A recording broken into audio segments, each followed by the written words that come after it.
Influencer ka nga pero mabaho naman yung hininga mo.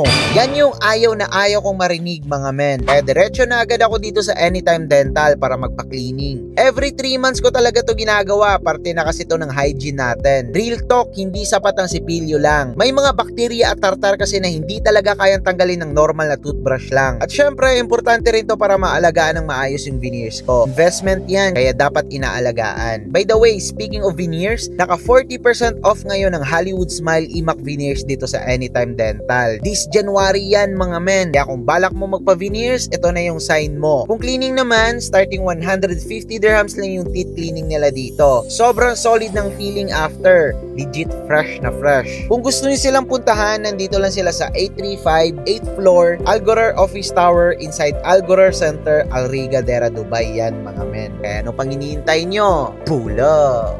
Gang! Gang! Skr! Skr!